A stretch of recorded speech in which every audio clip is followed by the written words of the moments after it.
In 1978, 6 students vanished during detention. No bodies, no witnesses, just a single Polaroid left behind in an unlocked locker. The lunch trays were still warm, pencils mid-sentence, not a window cracked or door forced. 41 years later, a janitor opened the same locker during renovations inside. That same Polaroid, now freshly scratched. But one face had reappeared. It was smiling and staring directly at the camera. They say if you look too long, you'll see your own face next. The photo changes again at 2:17 am. Well, will you be watching? Rain had started around 4 p.m. light at first, then thick like someone pouring water over the sky. By the time Marlene unlocked the service door behind the gymnasium, her boots were already soaked. The saws left no imprint on the warped wooden tiles. They just squeaked softly, as though the building didn't want her there. The old school had been condemned 15 years earlier, after a fire no one spoke about and a funding scandal that came and went like mildew in the hallways. Marlene didn't ask questions. She was paid by the hour and too old to care about ghosts. But today, something made her stop in the corridor with the broken lockers, the ones that curled inward like rusted ribs. She hadn't intended to walk this way. The clipboard in her hand said she was supposed to check the boiler room, and yet, she was standing in front of locker 139. It was breathing. Not literally, of course. But the metal looked soft, almost bowed, like someone inside had exhaled and pressed outward. It wasn't on her maintenance map. It shouldn't have been here at all. She blinked hard and felt rainwater slither down her neck like a cold finger. She reached for the handle. The metal shrieked at her touch one long, aching cry that rang through the empty corridor and made the lights flicker overhead. Marlene flinched but didn't step back. She'd cleaned hospitals and funeral homes. Buildings had memories, sure, but she was used to being forgotten. Inside the locker, she found nothing at first. Just a pale scent, like candle smoke and forgotten hymnals. And then tucked into the corner where the base met the rusted frame, a photo.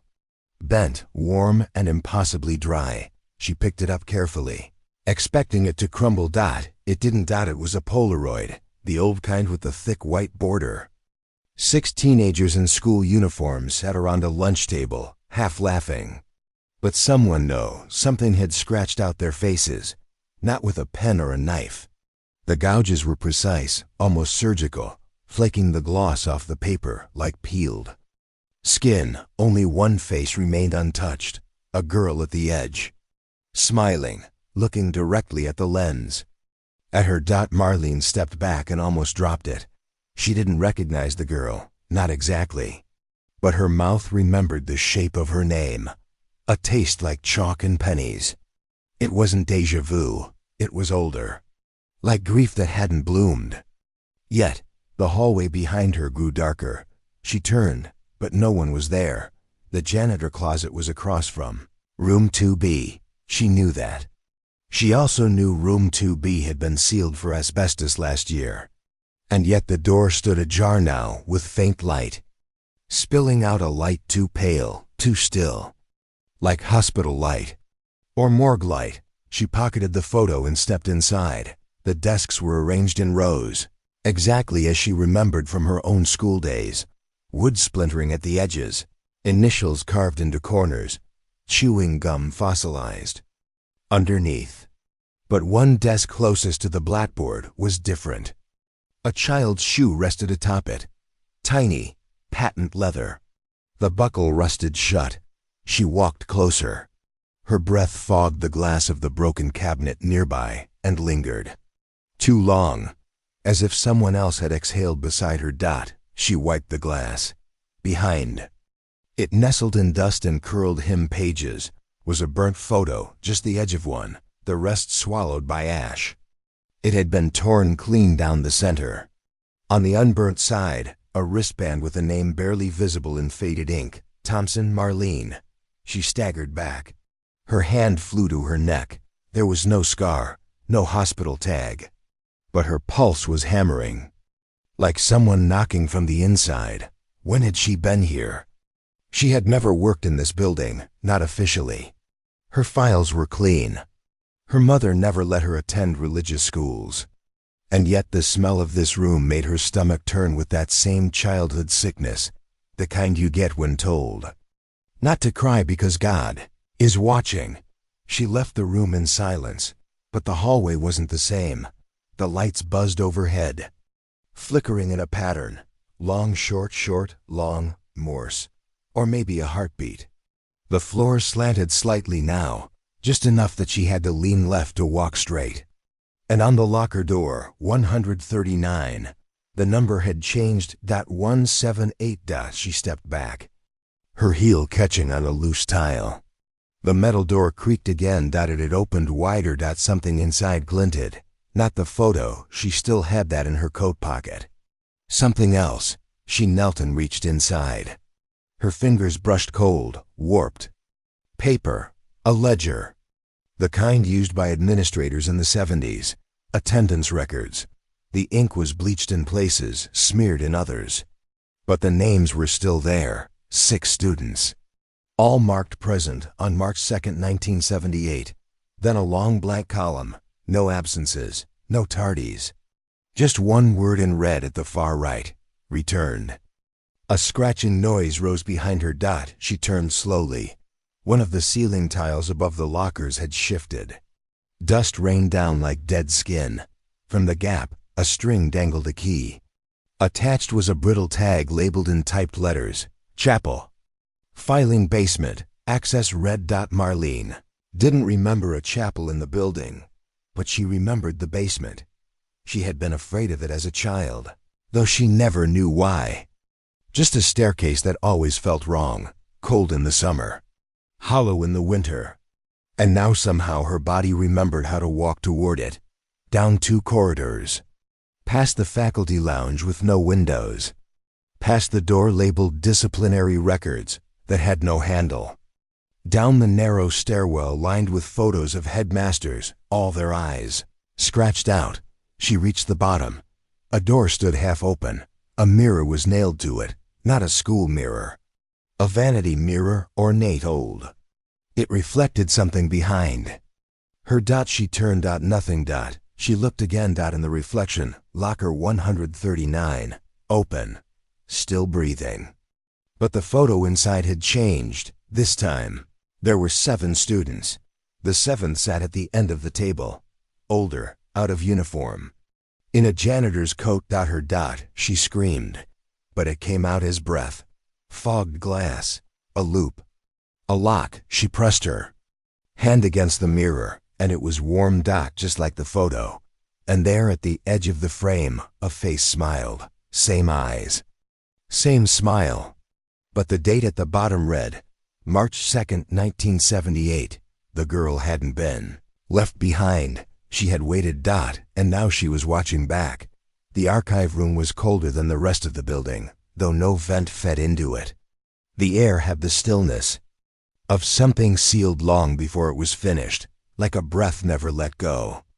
Marlene stepped inside, one boot echoing softer than the other. Rubber split at the heel, collecting the wet memory of the rain she hadn't yet dried from. The lights here didn't flicker.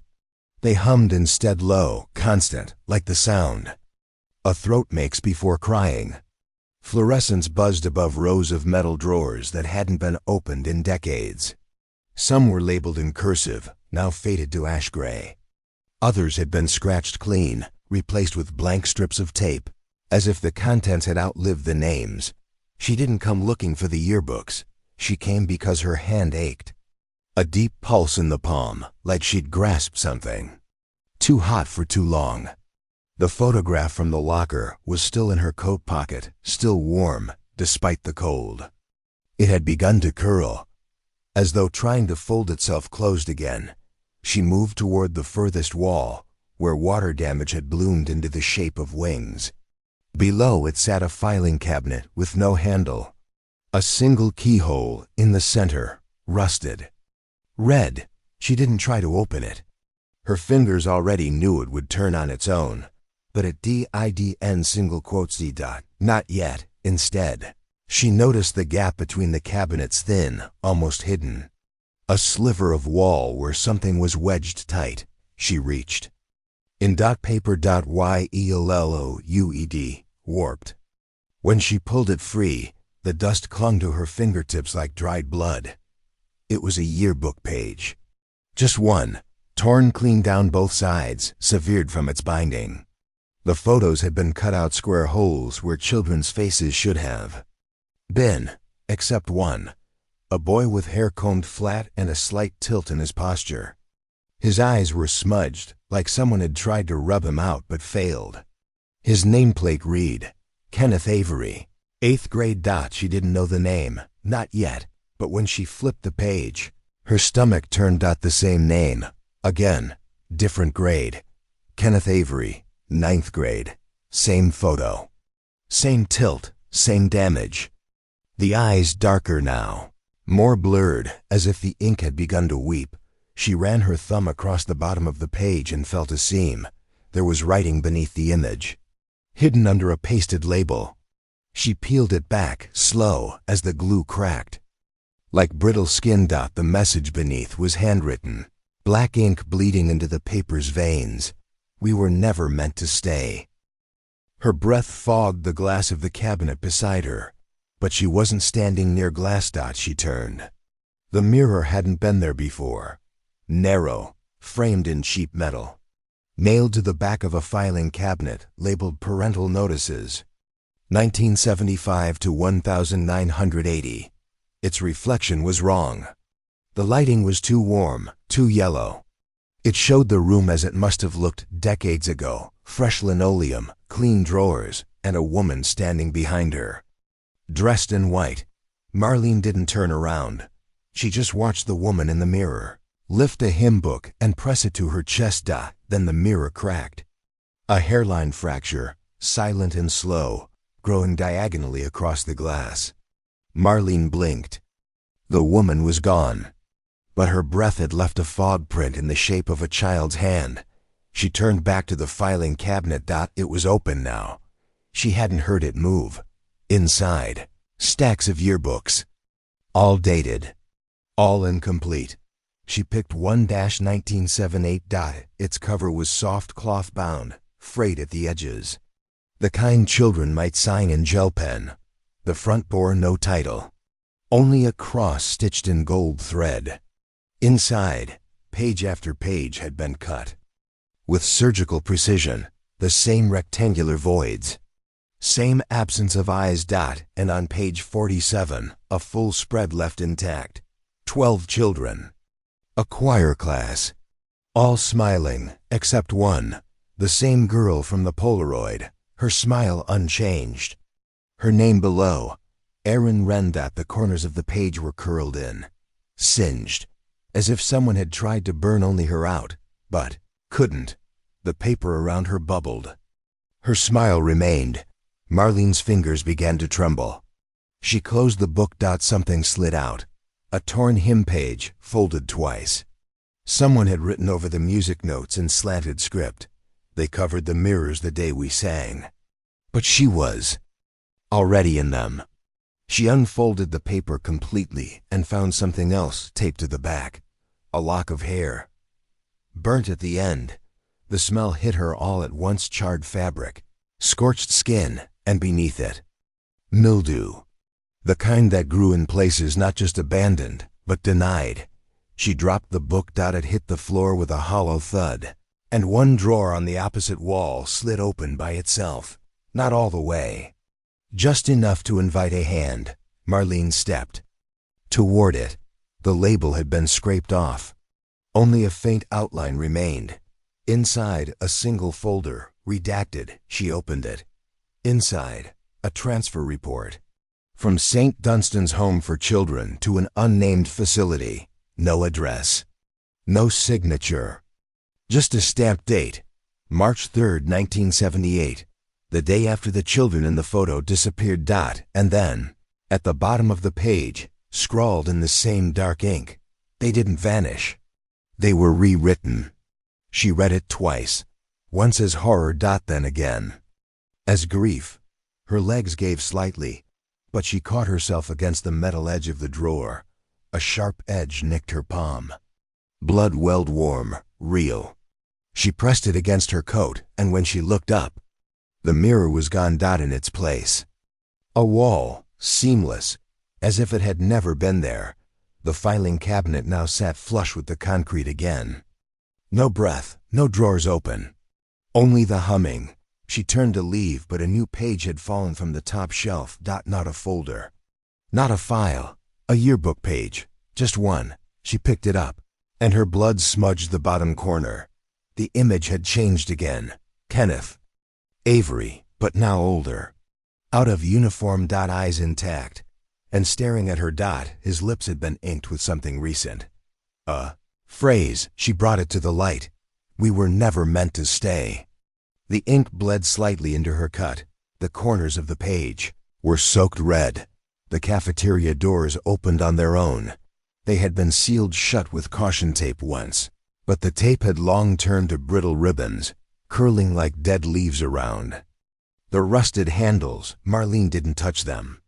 She only stepped forward when the wind or memory pushed them inward with a sighing creak. Like lungs deflating. She had expected dust, debris, signs of decay. But what greeted her was worse. Preservation. As if no one had told the room it was abandoned. The metal trays were still stacked by the counter, each slot waiting to be filled. A crate of unopened milk cartons sat beside the broken register, swollen from time but never ruptured. And the smell, faintly sour, faintly sweet, was the same scent that had followed her out of childhood. Steel soap, overcooked starch, bleach. Hiding something red. The fluorescent lights above flickered softly, not in panic, but rhythm. Like something remembering a pattern, she stepped inside, and the second hand on the wall clock twitched. She looked up. It was still ticking, a long, smooth sweep. She blinked. The clock had no battery. She took another step, and the lights above her dimmed not all at once, but row by row, like a curtain drawing down. The room pressed in around her. Not hostile, not welcoming, watching. To her left, the serving line still held trays of something dry and brittle, indistinguishable from the dust. On one tray, a burnt photo had been sealed under a cracked glass dish. She lifted the cover slowly. The photo was of the same cafeteria. 12 children, one table. The seats closest to the camera were blurred, as if the developer had looked away mid-process. One boy stared directly forward. His hands were folded, but his reflection, just barely visible in the shine of the metal table, showed something else. Open mouth. Eyes wide. Mid-screen. She dropped the cover. It shattered on contact, and a wave of sound bloomed around her. A fork clattered from a tray that hadn't moved, and her ears rang with the sudden metallic echo. She turned, half expecting the teacher to reprimand her, but the room held its breath. The chairs had been pushed back, slightly. Uneven, like children had risen all at once. The kind of panic that leaves scrape marks. She moved closer to the center table. One of the chairs had a name, carved deep in the backrest. Elena. Another had a hymn page nailed beneath it. She knelt to see it better. The paper had browned. The ink bled to its edges. Only one line remained. Legible. The bell never rang. We just stopped singing. Her throat tightened. A sudden shift in air, like someone walking behind her. She stood. Nobody. She turned in a slow circle. All the trays now had something written on them, faint scratches, shallow enough to miss unless you were searching. She picked one at random and tilted it to the light. Morse. She didn't know Morse, but her father did. He taught her enough. This one spelled stay. Another, listen. The third, beneath. She turned to the long wooden table in the center of the room, the one that didn't match the rest, too old, too heavy. The varnish had cracked into veins, and a hairline split ran from one end to the other. She leaned down. There were more. Scratches. Small, precise. She traced them with her fingertip and whispered them aloud. togi, ari, asti, al, re. The floor creaked beneath her, not wood, not rot, movement. She stepped back. The crack in the table pulsed. She reached underneath, fingers brushing something cold, metal. She pulled gently. A drawer slid free, one that hadn't existed moments ago. Inside, a mirror, not a clean one. The kind framed in warped metal and clouded with age. It reflected nothing clearly.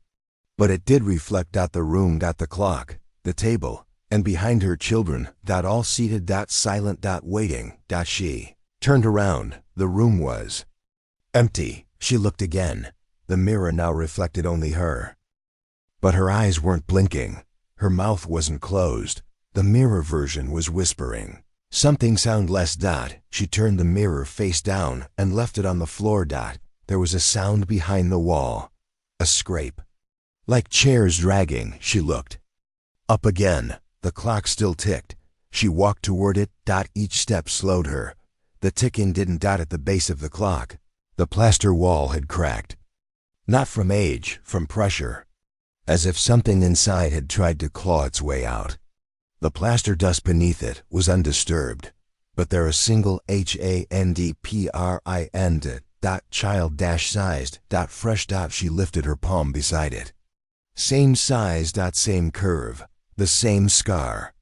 At the edge of the thumb, her stomach turned. She stepped back and nearly tripped on something. At her feet, a lunch tray, its metal warped. Its corners bent, but in the center scratched deep were initials. Not someone else. Hers W. She hadn't etched them, not in memory, but her hands remembered the motion. The tray was warm. Just like the photo. Just like the locker. Just like the mirror. She held it until the clock above her stopped ticking.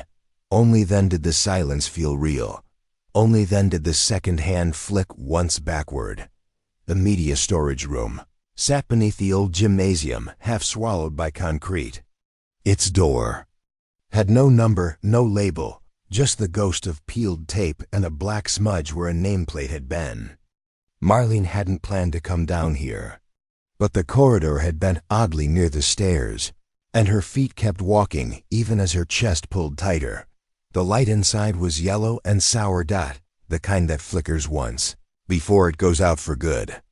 Low shelf of cassette recorders lined the far wall like sleeping mouths. Behind a chain-link partition, the older models reel-to-reel, heavy black devices with cracked toggles sat in stacked silence. Dust choked every gap. Someone had once tried to clean, maybe years ago, but the rags had been left behind gray, with mildew folded like forgotten apologies. She stepped past the threshold, and the door did not close. It breathed open. On a small table in the center sat a tape recorder, no plug, no label.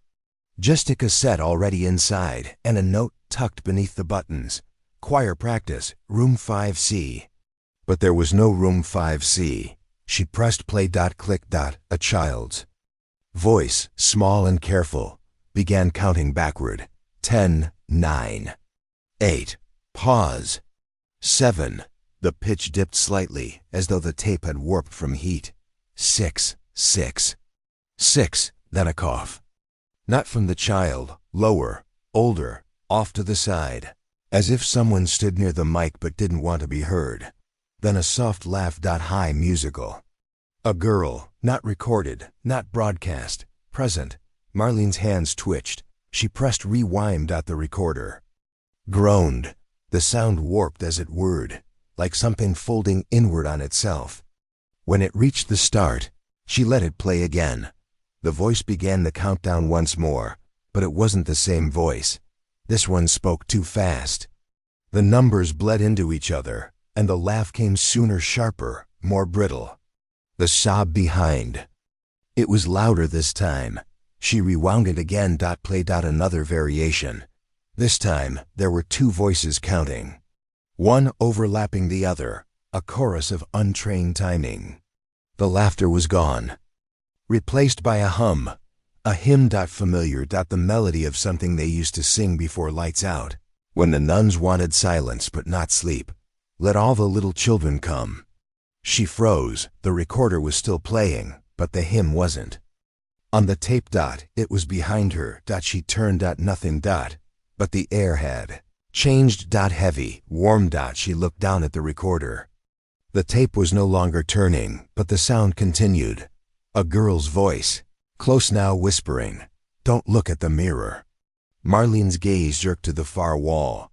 There was no mirror. Not a real one, just a square of glass, taped over a filing cabinet labeled Audio Archives, Spring Semester. The kind of makeshift fix meant to hold a fragment of reflection. Not truth, but it was showing something. A corridor. Too long. Too dark, and someone walking in it. A girl, barefoot, in uniform, carrying a recorder. Marlene blinked. The reflection didn't. Girl looked up. Not at the mirror. At her. She spoke without lips moving. "We remember you, even if you don't." The recorder clicked. Silence. No end beep. No mechanical stop. Just the click. Then breathing. From the tape? From behind her? She pressed stop. The sound continued. The drawer behind her opened. Not the one with the tapes. A drawer that hadn't existed. When she walked in, its handle was bone-colored, like something pulled from deep water. She turned slowly. Inside, a hymn torn from a book, stained in one corner with something that had dried and cracked. Blood. Next to it, a child's shoe. Patent. Leather. Buckle rusted shut. Inside the shoe, stuffed tight, another cassette, labeled in red ink. March 1st, 1978, EW Solo. She hesitated. Then fed it into the machine. Click. A pause. Then a voice, shaky, singing. Not well, but not afraid. The melody of the same hymn. "Let all the little children come to me." Then static. Then screaming, not from the singer, from someone else. Dozens of them. Overlapping. Filling the tape until the plastic clicked. Again. She pulled it out. Her fingers left smears. On the label, she hadn't noticed she was bleeding. A thin cut across her palm. Same hand as before. She turned to the cabinet. The mirror glass was darker now. It no longer reflected the room, only a hallway. But this time, the hallway was hers. The one that led from her bedroom at age 7 to the chapel door she was never allowed to open. There were lockers in that hallway. There had never been lockers in her house. She stepped closer to the mirror. Her reflection stepped back. Not mirrored. Reversed. The girl in the glass reached out and held up a Polaroid. The one from the locker. 6 faces scratched out, except one, her own. She stepped away. The recorder clicked again. No tape inside. Still, the voice returned. Soft. Clear. Saying her name, not Marlene. Not now, the name she stopped using at 8, Mary. A pause, then, "We remember you, even if you don't." The voice didn't fade. It looped. Each time softer. Each time closer. The blueprint was wrong. Marlene held the page against the corridor wall, aligning corners with faded paint and a long-forgotten fire exit. The paper had softened from age, the ink ghosting in places like it no longer wanted to be read. But the hallway was clear. The measurements exact. There was no room 306. And yet, her footsteps had counted it. Between the stairwell and the storage closet, 10 paces, not 9. A door that once was, now covered in plaster and paint too clean for the rest of the building. She pressed her hand against the wall. The concrete was cold, damp, breathing. Faintly, something was behind it. She stepped back. The hallway light stuttered once, buzzing into silence, and in that dim flicker, the outline of a door revealed itself, just long enough for the eye to question what it saw. She reached for her pocket. The brass key labeled Chapel Filing Basement, Access Red, was gone, but her fingers found something else. A strip of cloth, torn, familiar. The same hymn book page she'd seen nailed beneath the cafeteria table, folded small.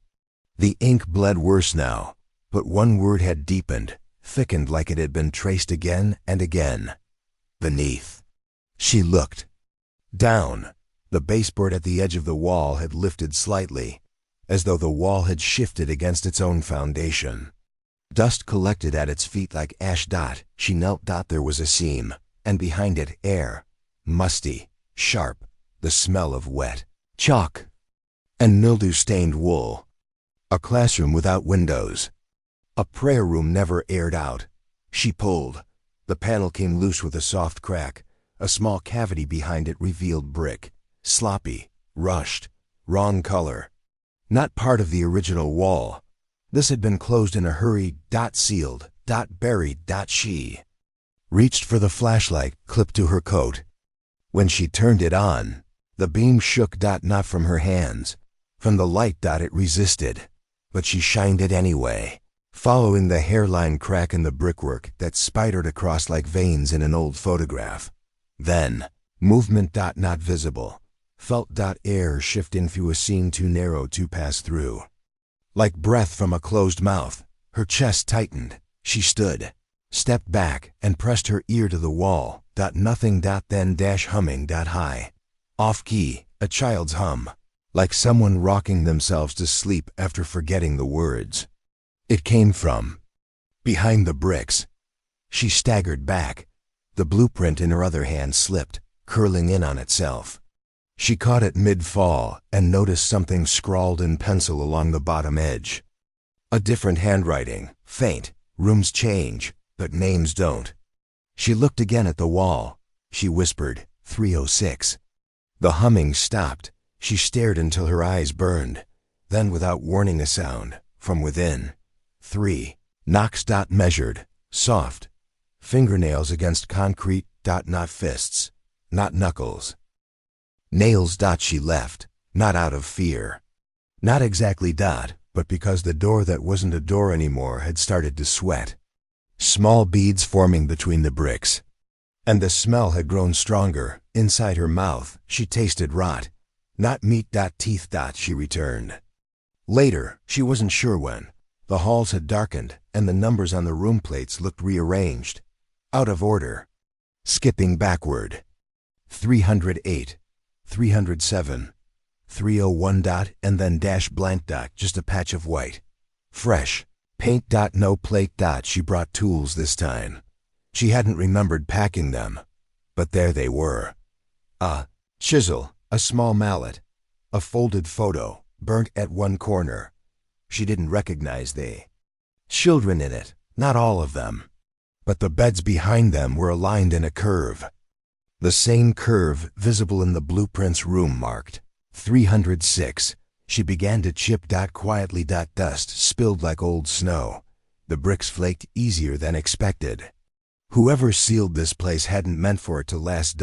She cleared enough to reach through. Breath of air kissed her wrist. Cold. Then warm. She widened the hole and crawled inside.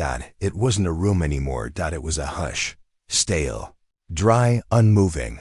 The flashlight revealed bunk beds along both sides, too small for teenagers, too narrow for rest. Some were still made, perfectly. Others had indentations in the pillows. Pressure marks where heads once lay. The wallpaper, if it was wallpaper, peeled in ribbons. Beneath it, something scrawled in wax crayon. Names. Dozens of them.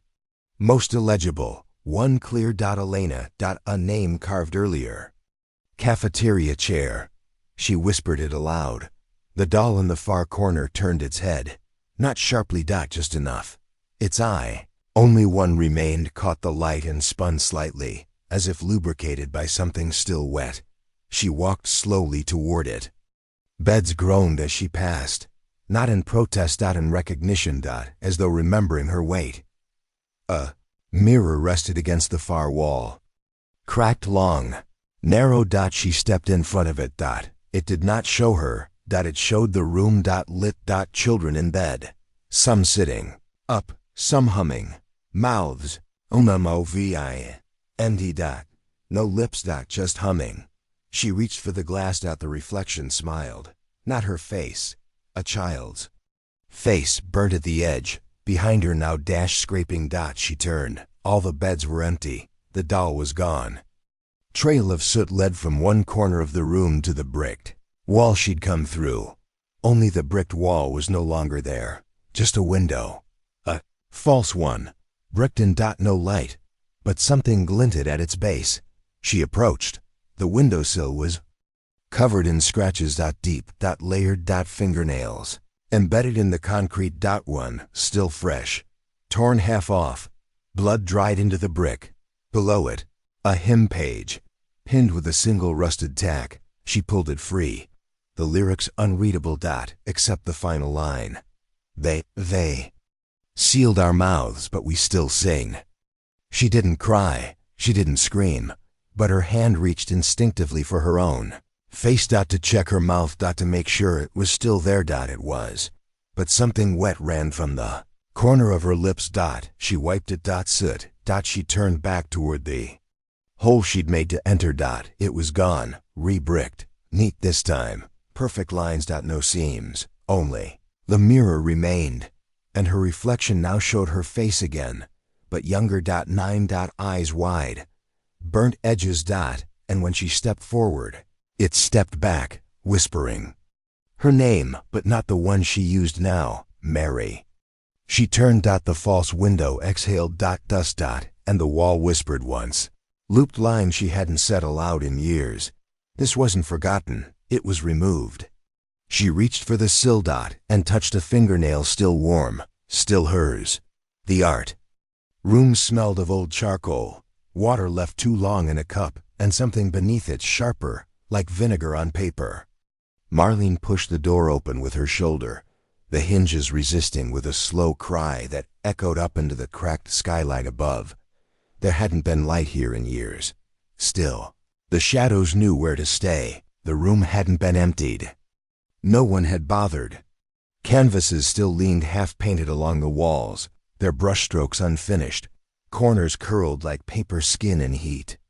A child's shoe sat under the easel closest to the window, laced but never tied. Dusted with time, she moved toward the back, where the flat files waited in stacked metal rows, each drawer labeled with peeling tape, names written in careful cursive. Some names had been scratched out, replaced with redacted codes. A few drawers were sealed shut with tape. Others gaped open slightly, as if waiting. She found one marked Student Works, March 1978. It opened too easily. Inside, the sketches were stacked high. Pages of cream and gray, the paper buckled in places from pressure. The top drawing was of a girl, hands covering her mouth. Eyes wide, mouth erased. Not blank, erased. The graphite had been rubbed raw, leaving only shadow and smear. The next, another child, screaming, a sound that lived only in lines. The mouth stretched far too wide, the eyes empty. But every drawing was signed. Each signature matched a name from the photo. The photo she still carried. The one that burned warmer with each new room she entered. 6 children, faces scratched out. The drawings had left their faces behind. She flipped through faster now, face after face. One sketch was torn at the cheek, the paper blistered as if scalded. Another had a hymn drawn behind it, small notes crammed between collarbones, bleeding into the eyes. She paused at a drawing of 2 figures sitting side by side, hands interlocked. Twins, maybe. Their outlines soft, fading at the edges, both mouths sewn closed. The pencil had pressed hard, deep ruts carved into the page. She traced one line and felt a tremor. Not in her hand. Beneath it. The drawer beneath shifted. She looked down. It wasn't supposed to exist. There had only been 5 drawers per column. Now a 6th unlabeled. A drawer that shouldn't exist. She reached for it, slowly. The handle was cold. Not just temperature wrong. Like it had been buried. Like it had memory. She pulled. Inside, a mirror, not glass.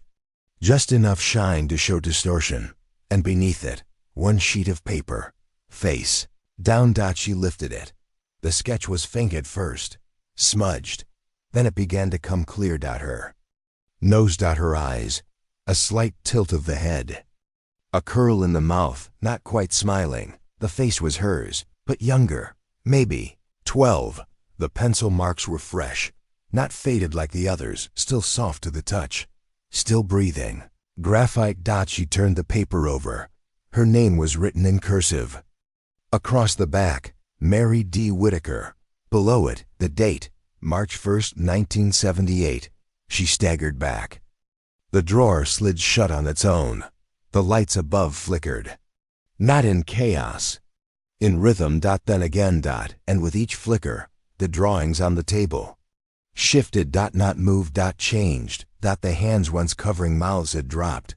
The mouths opened, eyes tracked. Sideways, one turned its head. She turned away. Beneath the desk, she saw something scrawled into the underside in thick crayon. They made us draw what we couldn't say. A breath fogged the glass of the cabinet beside her. She hadn't exhaled. The fog lingered. When it cleared, a handprint remained, small, open, palm down. She opened the cabinet. Inside, dozens of charcoal stubs. A burnt photo tucked between two portfolios. The photo had been folded 3 times and burnt at the corner. Unfolded, it revealed a child holding a pencil mid-stroke. Her drawing wasn't visible, but her face was familiar. Mary, younger. Eyes watching something off frame. Behind her, a woman's hand hovered, fingers splayed, not quite touching, but shadowed on the wall beside them was a third shape, not a person, long arms. No head. She dropped the photo. It curled like a dead leaf. The room groaned. The skylight above her split with a crack. That wasn't glass. A sound like cloth tearing across time. From the hallway, faint music. Organ notes. Faint and broken. The kind played by foot pedal when no hands remained. She turned toward the open door. The art room had darkened. Not dimmed. Darkened. Shadow poured slowly inward across the floor like liquid coal. She gathered the sketch, the one of herself, but as she turned it over again, something had been added. The pencil line trembled. A second version of her, drawn behind. The first. Face identical, but smiling wider. And in her hand a pencil, still drawing, still finishing the one in front. She looked down at her own hand, a smudge of graphite on her fingertips, but she hadn't drawn. She reached for her coat. Inside the pocket, a folded yearbook page, one she'd found earlier. Torn, corners soaked red. She unfolded it. Her face now circled in red. Once faint, now dark. A new line had been added beside her name. A whisper, written by pencil not her own. We remember you.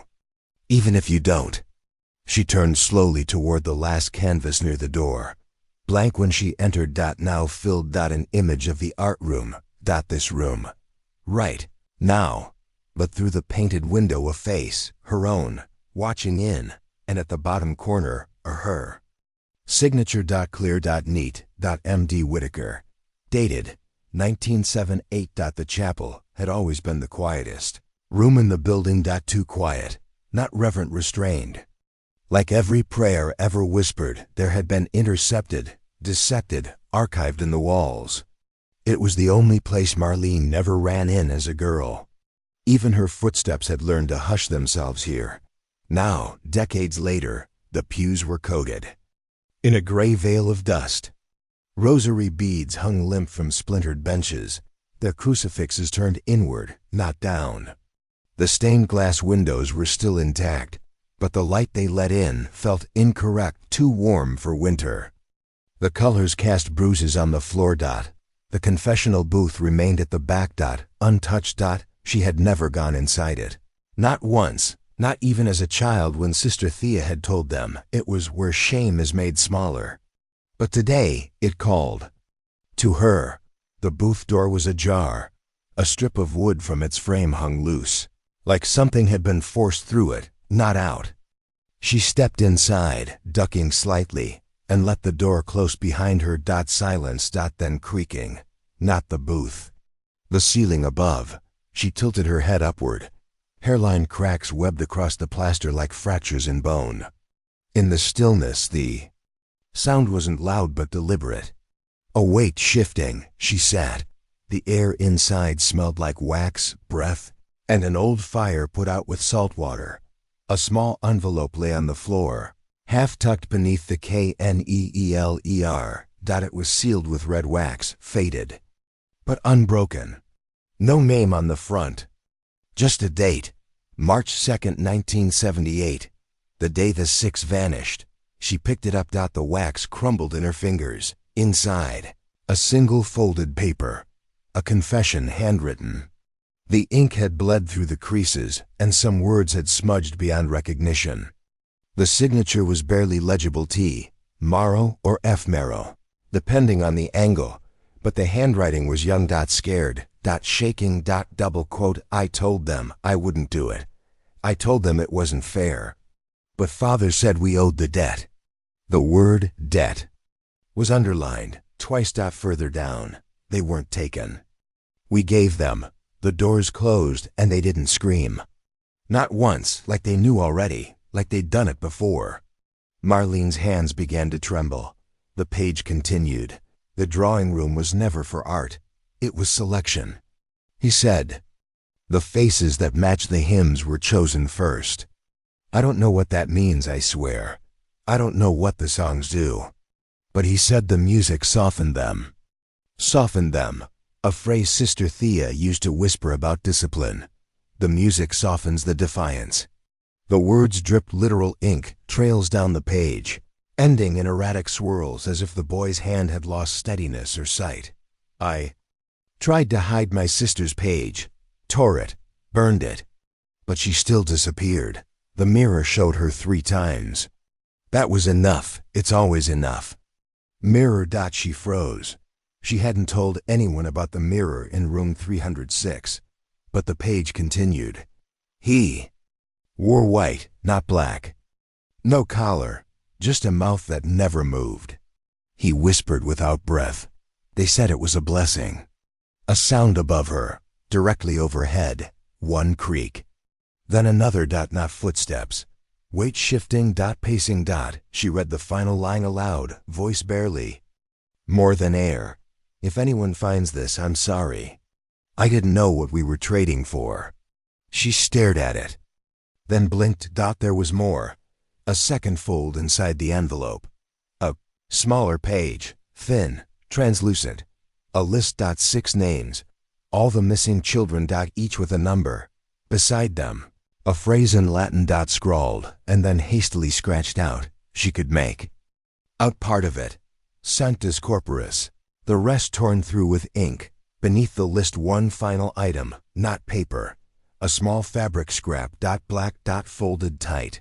A priest's collar, still damp. The white insert was stained pink at the edges, as if someone had tried to wash blood, but failed. She held it in her palm.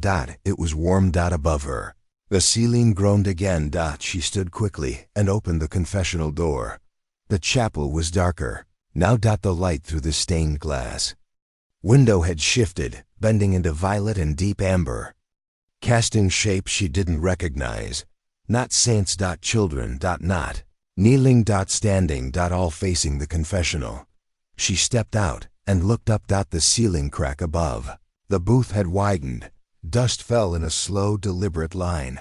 A handprint had formed around the center beam, pressed in. Not painted. Not decorative. Real. Child. Sized.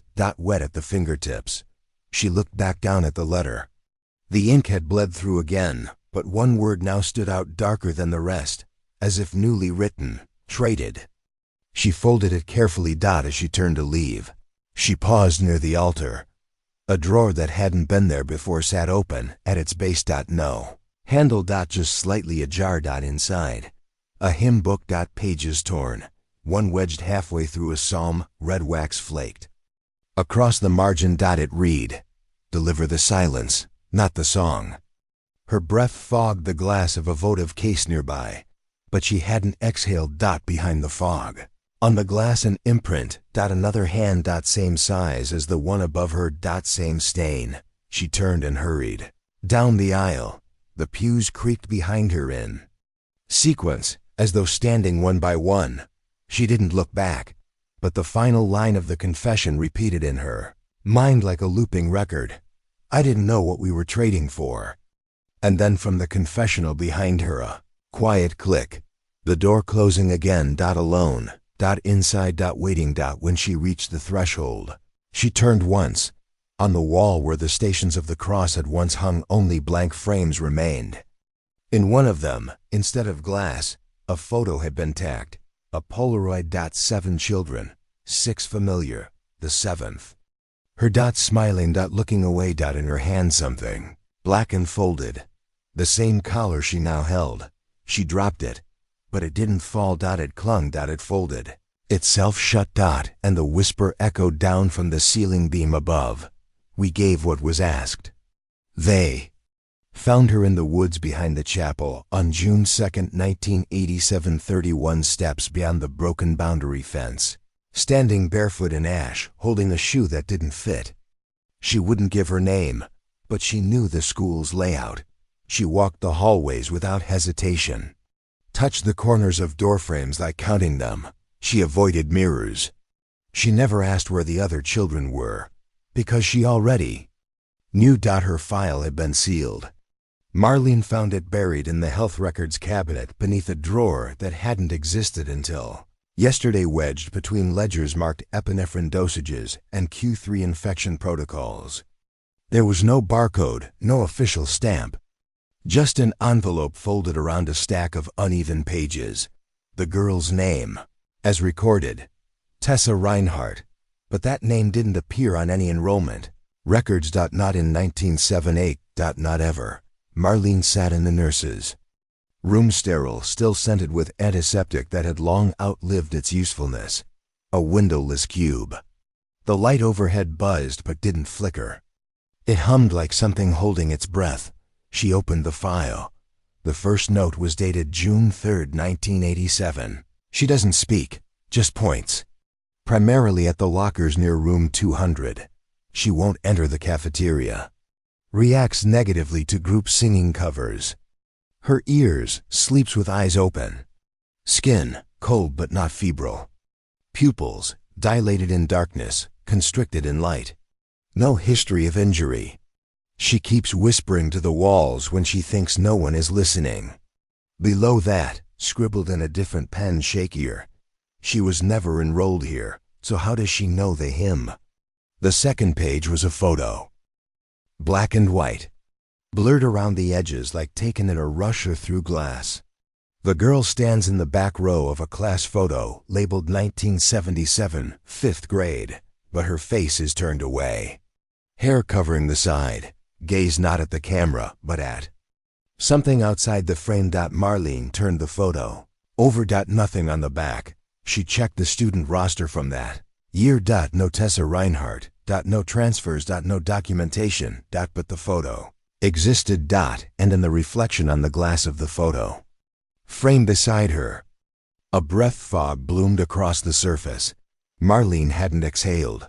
She turned. No one, but the handprint stayed, slow to vanish. The third page, Nurse Harridan's observation, 2 weeks post-discovery. She keeps drawing the same thing, over and over, paper dolls, all burning, always 6 of them. She never includes herself. She never includes a face. Taped beside the page was one of the drawings, 6 paper cutouts in a chain, flames consuming their feet upward. A shadow behind them, long arms, no hands. In the margin, in small, etched pencil, the one that came back wasn't her. Marlene's throat tightened. The final entry was shorter. No date. No signature. Just, she watches the lockers every night. We moved her room 3 times. Each morning, she's found outside 2B. She doesn't knock, she just listens. We thought she was waiting for someone, but the more I watch, I think she's waiting to be let back in. Marlene stood. The overhead hum clicked off. Not the lights, the sound. The sudden silence wrapped too tightly around her, pressing in. The mirror above the sink cracked, not shattered. Just one long vertical line. A hairline split from crown to chin, dividing her reflection. One half blinked, the other didn't. She turned and fled the nurse's office. Down the corridor toward the archive wing. She needed confirmation. Proof. She found the old camera records in the photo processing room. Room 14B now empty, though the chemicals still lingered in the air. Developing trays sat where they had 30 years ago. Film canisters labeled with years and class groups. She pulled one from the back shelf. March 1978. She unfurled the negatives, holding them against the yellow overhead light. Blurry, grainy, but one stood out. Group shot. Lockers in background. Students seated in rows. 7 children. Faces. Scratch. One in the back unmarred, not looking at the camera, looking at her. Looking forward. Wearing a uniform not introduced until 1985. She blinked. The girl wasn't in the next frame, but Marlene was. As a child, sitting cross-legged, hands in lap. Unaware. A small mirror in the photo's edge caught the same girl behind her. Smiling. Watching. The sound of paper fluttered behind her. She turned. A file folder had opened on its own. Inside, a copy of a psychological intake report. June 7, 1987. Patient name: Tessa Reinhardt. Photograph attached. Same girl. Same face. But someone had scratched a single phrase into the corner of the report. Not hers. Marlene stepped back. The reflection in the glass cabinet caught movement. Not hers. Behind her, a figure passing. Brief. No footsteps. Only the subtle drag of cloth against the floor. She turned fully. No one. But the file drawer behind her, unlabeled, formerly sealed, now stood open. Inside, a burnt photograph. The same one from the locker. 6 children.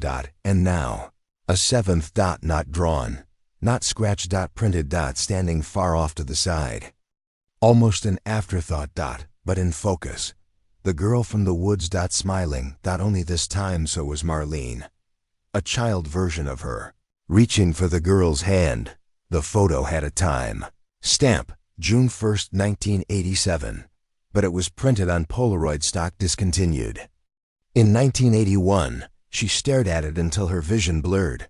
And then she heard it. From behind the lockers. A voice. Soft. Young. Not pleading. Inviting. Double quotes. Do you remember me yet? She turned. And saw the mirror again. The same one from the infirmary.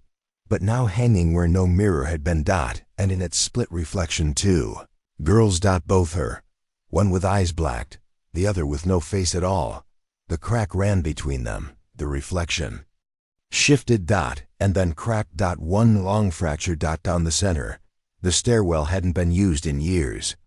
It smelled like ammonia and mold, the kind of thick rot that clings to uniforms and sinks into the threads. The light above it flickered once, then held, casting a jaundiced glow on the rusted door at the bottom. The handle was flaked red with time, but it turned too easily. Smooth, polished from use that didn't show. Marlene paused. She remembered this door.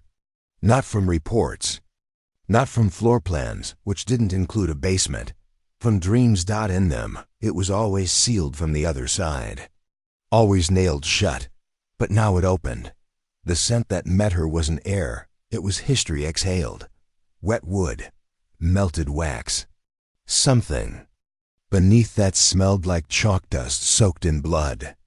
The room beyond was wrong in shape. Octagonal. No corners. Just walls that bent inward, like it had been built for something older than furniture. But there were desks. 9, arranged in a circle. Small and low like for children. Each one scorched at the center, as though a candle had once sat too long, melted into bone. Literal bone shards visible in wax, tiny, round. Marlene didn't step closer. A projector stood at the room's center. Off. Unplugged. Still flickering. The percoco beam landed on the far wall, unfocused at first, then clearer with every breath she took. Footage began to play. No sound. Children seated around a table. The camera panned slowly, as though held by someone with reverence or dread. Every face it passed had no expression. Still, silent, waiting. And then, one girl turned her head toward the camera. Marlene felt her throat tighten. The girl's eyes didn't track with the rest of the image. They looked straight into the lens, no. Past it, through it, into her. The reel hiccuped. The film reversed. The candlelight flickered backward, reforming shapes from melted wax. Children reassembled, movement unstitching. One boy stood, walking backward out of frame, but his reflection, in a piece of polished metal, showed him walking forward, toward something. Marlene stepped closer to the projector. Its reel clicked and spun without resistance. No electricity. No heat. The image froze. A new face. One that didn't belong. Not child. Not adult. Not human. She couldn't describe the features. Only the shape. Mouth too wide, too flat, but not smiling. Watching, or performing watching. Then the film melted. It didn't burn. It just sagged. Folded in on itself like wet paper. And the smell of ozone and iron bloomed thick in the air. She looked down. A drawer sat beneath the projector. Pedestal. There hadn't been one before. She opened it. Inside, a single hymn page. Scorched at the edges. The lyrics blurred, melted, rewritten by heat, but one line remained. We gave voice to silence, but it remembered the sound. Her breath fogged the projector lens. She stepped back. There were handprints on the desks. Now she hadn't seen them earlier. Small, smeared, some overlapping. Like children had pressed their palms there in panic. Or ritual. One print trailed off the edge of the far desk and onto the floor. She followed it. Toward a narrow side wall where another door waited. Unpainted. Nailed shut. 7 rusted nails. Hammered not from outside, but inside. She knelt. One nail was newer. Different metal. Its head bent. Below it, carved shallowly into the wood. Don't open this one again. The grain of the wood was darkened in a perfect circle where something hot had once been pressed. She turned back to the room. Now empty. The desk's gone. The wax gone. Only the pedestal remained, and a single chair.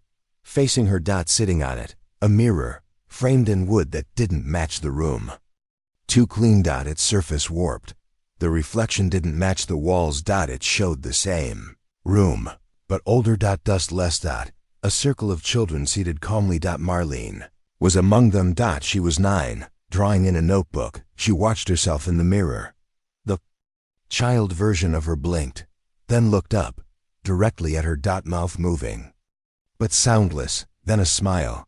Not warm. Not cruel. Just knowing. The mirror. Cracked. Hairline. Straight down. Her reflection. Split child and adult. Frozen. Breathing. Both of them. From behind the mirror. Something knocked. Once. Twice. Then silence. A drawer beside the pedestal slid open. There hadn't been a drawer. Inside, a Polaroid. The same one. Children in a line. Scratched faces. But now 8. A new figure added at the edge. Marlene. Not as a child. Now. Wearing the coat she had on. Looking to the left, holding something. She turned the photo over. Nothing written. Just a faint smear of graphite at the corner. She flipped it again. Looked closer. In the window behind the line of children. Her face. Again. Watching. In the mirror. Reflection. Behind herself. She reached for the pedestal. The projector was gone. The desk's gone. Only the mirror remained. And inside it faint, like a stain beneath glass. She could still see the girl watching. Still seated. Still smiling. Still waiting. The crack ran directly down her face. The final audio log was labeled in wax pencil. Recovery file. Dusk sequence. No date. Just a child's lullaby scrawled beneath it. Marlene found it in the locked drawer beneath the chapel projector, the one that hadn't existed the day before. No key, but the lock gave way when she whispered, without knowing why. Choirs. Done now. The tape hissed before it played. And then song. A girl's voice, soft, wrong in tempo. Slower than a lullaby. Notes dragged, like wading through something too thick to breathe. Behind the voice, distortion. clicking, like teeth tapping. Or chalk on metal. Then, something else. Breathing. From behind the recorder. The girl stopped singing. Silence. Then two words. Don't rewind. But Marlene did. The sound unraveled backward in a blur of whispers, some familiar. Some hers, some she hadn't spoken yet. She stopped the tape. Everything in the chapel was still. And then, somewhere above her, a drawer slid open. She turned. There were no drawers in the chapel. Not until now. It was in the floor beneath the altar. A scene so thin it had previously vanished under light. But in shadow it revealed itself. She opened it. Inside, a journal. Leather-bound, too clean. The pages smelled like matches after they've gone out. The first entry was dated February 27th, 1978. They're making us draw maps of the building again, but mine always comes out wrong. I see rooms that don't match. A hallway that's curved like a spine. One of the girls said that if you draw the building the right way, the doors open on their own. I asked which doors. She just looked at me and said, not the ones you want. Each page after that drifted further from reason. Sketches of children holding objects not from the century. Class schedules overwritten with symbols. A hymn torn from a book glued to the back cover. All familiar. Each object she'd already found. But the order was wrong. She flipped through the final pages. A drawing of the cafeteria. Chairs overturned. Names carved into the metal tray rails. Another room, 306, but filled with beds facing each other. Mirrors at the head of each one. Then her face, drawn precisely. Eyes open. One hand lifted, holding nothing, and the sentence beneath. You find them in the same order every time. But they find you in different ones. The final entry ended mid-word. They said if I write it down, they'll know. Nothing. More. Just an imprint. As if someone had pressed the pencil down, then lifted it. Unfinished. She stood and turned. The light through the stained glass window had changed. Not color. Content. Instead of saints. The window now showed 6 children standing. In a row. One figure behind them, taller, shadowed, its hands on the shoulders of the 2 in front. 7th child, the one at the end, was blank. Etched in outline, but with no features. No face. No name. She knew it was meant to be her. She turned toward the exit. The hallway outside the chapel had shifted again. The lockers were now flush with the walls. No handles. Just slits where names once were. Now blank, except one, etched not with metal, but crayon. Mary D. Whitaker. Not Marlene. Not the name she'd used since leaving. She ran her hand over the slot. It was warm. A breath fogged the metal beneath her palm. But she hadn't. Exhaled. She backed away and retraced her steps. The nurse's office. The art room. Room 306. The basement. Each room was exactly as she'd left it. But different. Each held a version of her. One sketching. One sitting cross-legged on the floor. One whispering to a candle that wasn't lit. Each version turned to look at her, but never spoke. Their mouths moved. No sound. A loop. A prayer. A warning. The echo of her footsteps no longer matched her stride. They followed. One pace behind. Never catching up. She stopped in the hallway outside room 2B, the place the girl from the woods had always returned to. Locker there was open now. Inside, only one object. A mirror, framed in scorched wood. Its surface distorted. Not from damage. From time. It didn't reflect her. It reflected the hallway as it had been in 1978. Fresh. Paint. Children in uniform. A teacher standing at the end. Her face redacted in blur. Her reflection appeared among the children, but her expression was wrong. Blank. Too calm. One of the children reached up and held her hand. The reflection smiled. Not hers. Theirs. Cracked. The mirror split. A hairline fracture across her own image. She stepped back. From behind her, something moved. Not a sound. A pressure. Air shifting. A drawer opening. One that shouldn't exist. She turned. There it was. At the base of the wall where lockers used to be. Unlabeled. Inside. The Polaroid. The same one. Only now it had changed. 7 children. One figure in the corner. Face blurred. Holding a journal. Holding this journal. She looked down. It was in her hands. And on the back of the photo, words she hadn't written. We didn't scratch you out. She looked up. A sound behind her. Close. A voice. Calm. Familiar. Double. We saved you for last. The photo wasn't where she left it. Marlene had tucked it behind the radiator in the staff lounge, sealed in a Ziploc bag, the ink beginning to fade where breath had once touched it. But now it sat on the windowsill in room 4C, angled slightly like it had turned toward the light, not to be seen. To see. The faces in the photo had shifted again, not changed, moved. A girl who'd been 3 rows back now stood front left. One boy's hand had vanished. Another had his eyes closed when they hadn't been. But the worst part wasn't what had moved.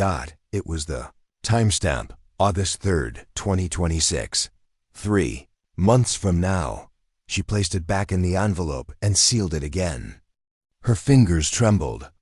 Not from fear, not yet, but from something older. A recognition too deep for language. Like remembering the rules of a game you swore you never played. The building was colder today. Every hallway echoed like it was hollowing inward. Even the light through the cracked doors flickered slower, reluctant to stay. Locker 117 was open again. It had done that before. Every Monday since May. Always empty. Always colder than the rest. Once, she'd left a crayon inside, just to test. The next day, it came back snapped in half, the name David, scratched on the broken edge. No one at the home had ever answered to that name. But it showed up again the week after on a ledger in the forgotten basement.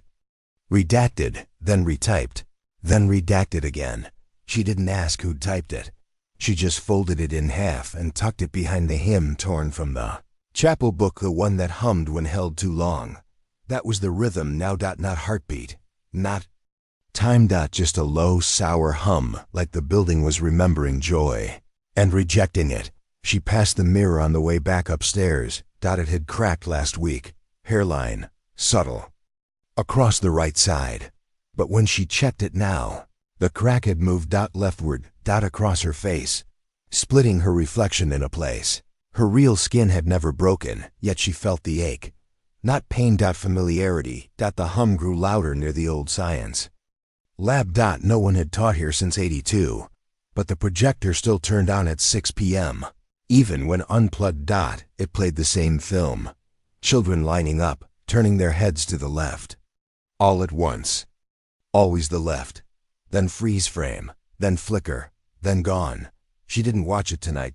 Instead, she followed the floor plan in her mind, room 4C, to the central stairwell, then down 4 flights, past the burned bulletin board, then right into the archive corridor, the hallway that wasn't on any map.